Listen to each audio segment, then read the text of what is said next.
And Clinton are running for president of the United States. For some Americans, this looks more like a past election than a future one. With a rapidly growing field of candidates and potentially billions of dollars being spent, this campaign season is shaping up to be one of the most expensive in history. Here with the latest now, we're joined by CCTV correspondent Jim Spellman. And Jim, there's another Bush, another Clinton in the race for the White House, names Americans have heard before. Is this a sign of dynasty politics taking over here? Well, it's certainly possible. Both of these candidates are the front runner at the moment, though they each face very different races in the primary elections. For the Democrats, Hillary Clinton is the clear front runner. She's polling at about 63% nationwide, so this is essentially her race to lose. On the Republican side, Jeb Bush facing a much more difficult race. 15 candidates running so far. Bush is ahead in the polls, but he's still only at about 14%. Both Bush and Clinton get pluses and minuses from their last names. For Clinton, this is pretty well established after she ran in 2008 against Barack Obama. For Bush, it's not quite so clear. The legacy of his brother's presidency is still somewhat up in the air, and Jeb Bush hasn't done much yet on the campaign trail to address that legacy. Both Hillary Clinton and Jeb Bush start with something, though, that all the other candidates have to work hard for: name recognition, which is a huge help, especially early in the race.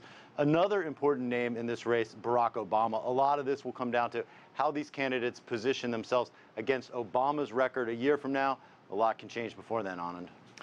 Jim, lots of people in the field, and we're still more than a year away from the elections. How are Americans feeling about these candidates?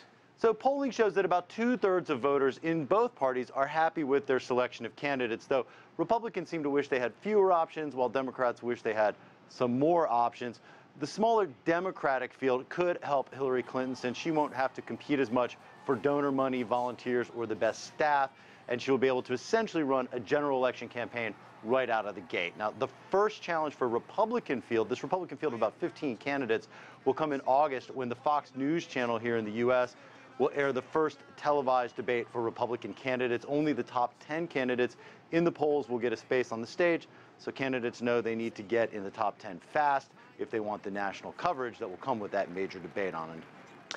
Jim, two parties dominate the majority of U.S. politics, Democrats and Republicans, but third-party candidates are in the race.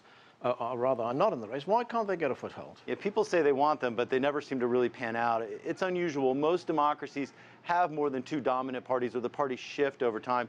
Here, the whole structure of the election system seemed to favor candidates from the two major parties for president as well as in Congress.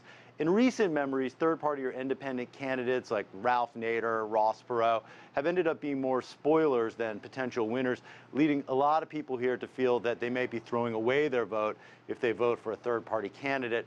Of course, money playing a huge part in this. Some experts estimate this election could cost up to $5 billion. Most third parties just can't compete when you need that much money to run a viable campaign. Thanks, Jim. That's CCTV correspondent Jim Spellman reporting there.